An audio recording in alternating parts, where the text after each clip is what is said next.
അപ്പോൾ അത് ഒരു ഭയങ്കര ഇൻസ്പിറേഷനായി. അപ്പോൾ ഞാനത് പലയിടത്തും പറഞ്ഞു, അപ്പൻ സാറിൻ്റെ അടുത്ത് നിന്നൊക്കെ അങ്ങനെ കിട്ടുക എന്ന് പറഞ്ഞു. വലിയ എനിക്ക് നല്ല പരിചയം ഉണ്ടായിരുന്ന ആളാണ്. ഒരു ടെലിവിഷൻ അഭിമുഖത്തിലോ അല്ലെങ്കിൽ പരിപാടിക്കോ ഒന്നും വരുന്ന ആളല്ല. പക്ഷേ ഷാർപ്പായിട്ട് കാര്യങ്ങൾ ഒബ്സർവ് ചെയ്ത് വർത്താനം പറയും. ഈ എഴുത്തിനെ കുറിച്ച് ഒരാൾക്ക് മുകേഷ് ഏട്ടൻ്റെ എല്ലാ പുസ്തകങ്ങളും ഞാൻ വായിച്ചിട്ടുള്ള ഒരാളാണ്. അതിൽ എനിക്ക് പുസ്തകങ്ങൾ വായിച്ച് കഥ അറിയാമെങ്കിലും ചേട്ടൻ നേരിട്ട് പറയുമ്പോൾ ശരിക്കും എനിക്ക് ഒരുപാട് ഇഷ്ടമാണ്. അത് കേൾക്കാൻ വേണ്ടിയിട്ട് ഞാൻ അമേരിക്കയിൽ വെച്ച് ചേട്ടനോടൊപ്പം റൂമിൽ വന്നിരുന്ന് ചേട്ടൻ ആ കഥ പറയും, ഈ കഥ പറയും, അങ്ങനെ ഓരോ കഥകളും പറഞ്ഞിട്ടുണ്ട്. എനിക്ക് കഥ പറഞ്ഞു തന്നിട്ടുണ്ട്. ചേട്ടൻ കഥ പറയുമ്പോൾ ഒരു സിനിമ കണ്ട പ്രതീതിയാണ്. അപ്പോൾ എൻ്റെ ചോദ്യം, ഈ എഴുതിയ കഥകളെല്ലാം ഇല്ലെങ്കിൽ ചേട്ടൻ്റെ അനുഭവ സമ്പത്തിലുള്ള കഥകളെല്ലാം പൊടുപ്പും തൊങ്ങലുമൊക്കെ ചേർത്ത് കുറച്ച് മിക്സ് ചെയ്തിട്ട് ആണോ ചേട്ടൻ പറയുന്നത് ഇല്ലെങ്കിൽ എഴുതുന്നത്, അതോ റിയലായിട്ടുള്ള കഥ തന്നെയാണോ എഴുതുന്നത്? ഇതൊക്കെ ഒറിജിനലാണോ ഡ്യൂപ്ലിക്കേറ്റ് ആണോ എന്ന് ചോദിച്ചു. അല്ല, ഈ മുകേഷ് കഥകളെ സംബന്ധിച്ചിടത്തോളം ഓരോ കഥയ്ക്കകത്തും സത്യസന്ധമായ കാര്യങ്ങളുണ്ട്.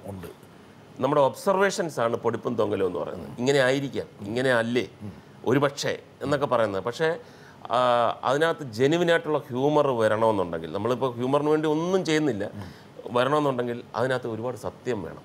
സത്യത്തിൻ്റെ അംശം വരുമ്പോഴത്തേക്കാണ് ശരിക്കുമുള്ള ഹ്യൂമറസ്. പക്ഷെ മുകേഷ് എഴുതുവാണെങ്കിൽ യഥാർത്ഥത്തിലൊരു വേണമെങ്കിൽ ഒരുപാട് ഒളി എഴുതാൻ പറ്റും കേട്ടോ.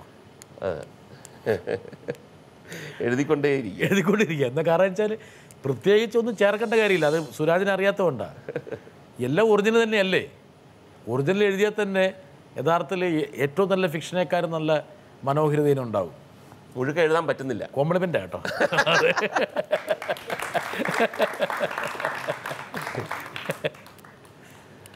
ഒരു രാഷ്ട്രീയ ചായ്വ്, രാഷ്ട്രീയ നിലപാട്, ഇതൊക്കെ ഓരോ വ്യക്തികൾക്കുള്ളതാണ്.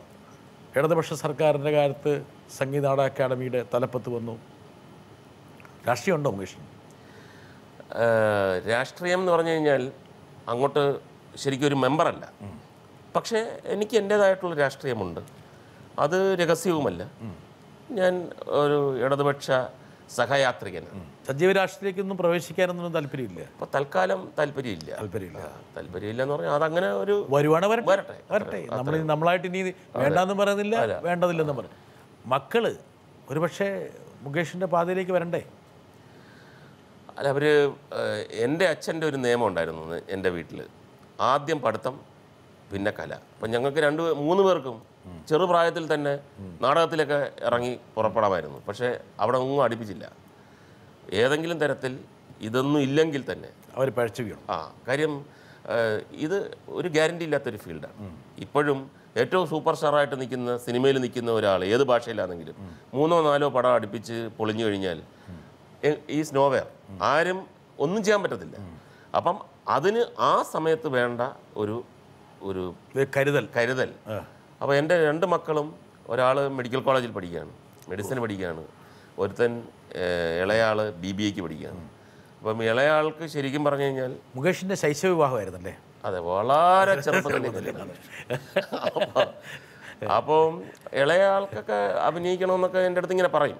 ഞാൻ പറഞ്ഞു, ആദ്യം നീ MBA എടുത്ത് ആ അഭിനയിക്കുന്ന എല്ലാവർക്കും MBA ഇല്ലല്ലോ. ഞാൻ പറഞ്ഞു, അത് ഇനി അങ്ങോട്ട് സിനിമാ നടനാണ്, ഹീറോ ആണ്, എന്താ പഠിപ്പ് എന്ന് ചോദിക്കും. അല്ലെങ്കിൽ ഇയാൾ MBAക്കാരനാന്ന് പറഞ്ഞു കഴിഞ്ഞാൽ അതിൻ്റേതായിട്ടുള്ള ഒരു വിലയുണ്ട്. ഇവൻ ഡോക്ടറാണെന്ന് പറഞ്ഞു കഴിഞ്ഞാൽ ഒന്നും വേണ്ട, നിനക്കൊരു നല്ല ഡയലോഗ് ഉണ്ടാക്കണമെങ്കിൽ നീ എടുക്കുന്ന കഥാപാത്രം നല്ലതാണോ എന്ന് വിലയിരുത്താൻ ഇതെല്ലാം കാര്യങ്ങൾ വിദ്യാഭ്യാസം. കുടുംബക്കാരെ വീണ്ടും വിടാതെ പിന്തുടരുകയാണ്. നോക്കാം.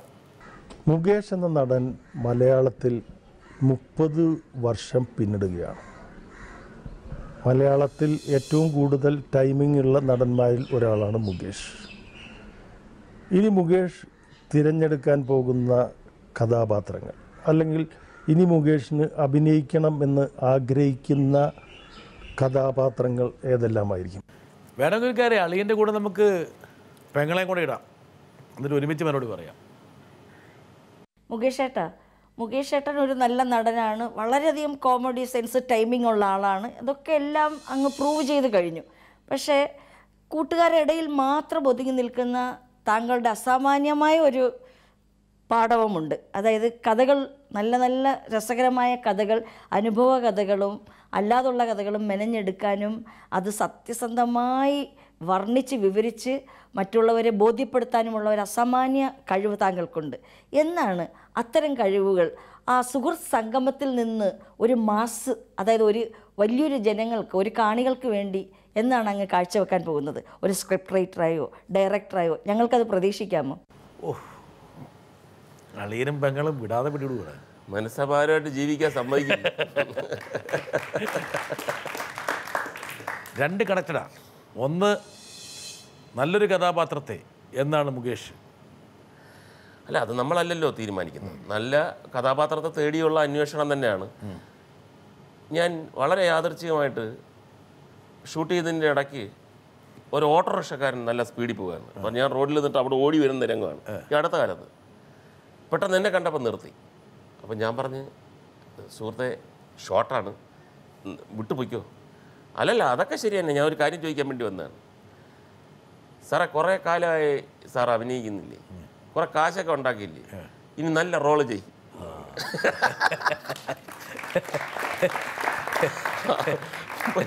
ഞാൻ പറഞ്ഞു, അതിപ്പോൾ നല്ല റോള് എന്ന് പറഞ്ഞു കഴിഞ്ഞാൽ റോളുണ്ടോ റോളേ എന്ന് പറഞ്ഞാൽ നമുക്ക് നടക്കാനൊക്കെ. അപ്പം ഇതേ കണക്കൊരു വേറൊരു രസകരമായിട്ടുള്ളൊരു സംഭവം.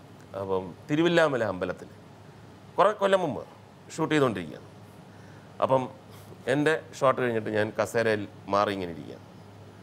അപ്പോൾ അവിടെ വേറൊരു ഷോട്ട് ഇങ്ങനെ പ്ലാൻ ചെയ്തുകൊണ്ടിരിക്കുമ്പം ഒരു ചെറുപ്പക്കാരൻ, ഒരു ശോഷിച്ച ഒരാൾ വന്നിട്ട് എൻ്റെ അടുത്ത്, നമസ്കാരം മുകേഷ് ചേട്ടാ, എനിക്ക് മുകേഷ് ചേട്ടനെ ഭയങ്കര ഇഷ്ടമാണ്. ഞാൻ പറയാം, ആയിക്കോട്ടെ, ഇതേത് സിനിമ? ഇന്ന സിനിമയാണ്. മുകേഷ് ചേട്ടൻ കാരണമാണ് ഞാൻ ഈ സിനിമ കാണല് നിർത്തിയത്. ചുറ്റും നോക്കി, ആരും കേട്ടില്ല. അപ്പോൾ ഞാൻ അടുത്തോട്ട്, ഏത് സിനിമയാണ് കണ്ടപ്പോൾ ഇയാൾ സിനിമ കാണാൻ നിർത്തിയത്? ഏത് സിനിമ? എന്തോ ഇയാൾ ഒരാളെ സംസാരിക്കാമെന്ന് പറഞ്ഞപ്പോഴത്തേക്ക് ഇയാൾ പിന്നെ എന്താ? അല്ല ചേട്ടാ, ഞാൻ ഒന്നും പറയണ്ട, ഇയാളെന്താ അങ്ങനെ പറഞ്ഞത്? ഏത് സിനിമ കണ്ടപ്പോഴാണ് ഇയാൾ സിനിമാഭിനയം നിർത്തണമെന്ന്, സിനിമ കാണലെ നിർത്തണമെന്ന് പറഞ്ഞത്, വിചാരിച്ചത്? ചേട്ടൻ തെറ്റിദ്ധരിച്ചിരിക്കുകയാണ്. ചേട്ടൻ്റെ മഹായാനം എന്ന സിനിമ ഞാൻ കണ്ടുകൊണ്ടിരിക്കുകയായിരുന്നു.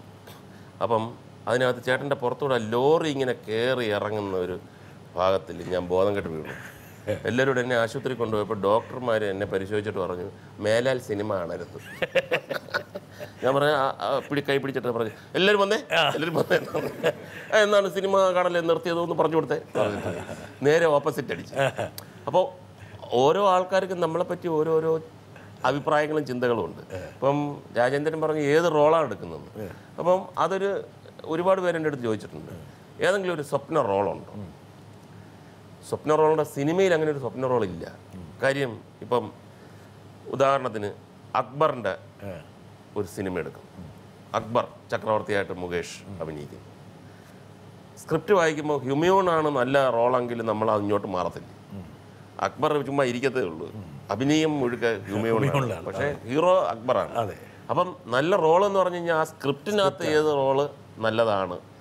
പിന്നെ സന്ധ്യ പറഞ്ഞതുപോലെ നമ്മളിങ്ങനെ ഓരോ കാര്യങ്ങളൊക്കെ പറയുന്നത്, നെടുമുടി വേണു ഒരു പ്രാവശ്യം വേണിച്ചേട്ടൻ ഞങ്ങൾ ഒരു സുഹൃത്ത് ഇങ്ങനെ ഒരു സദസ്സിൽ വെച്ചിട്ട് ഞാൻ ഇങ്ങനെ എന്തൊക്കെയോ തമാശകളൊക്കെ പറഞ്ഞപ്പോഴത്തേക്ക് എൻ്റെ അടുത്ത് പറഞ്ഞു, നിൻ്റെ ഫീൽഡ് ഇതല്ല, സിനിമാഭിനയമില്ല, നാടകാഭിനയമില്ല, നിൻ്റെ ഒരു ഫീൽഡ് വരും.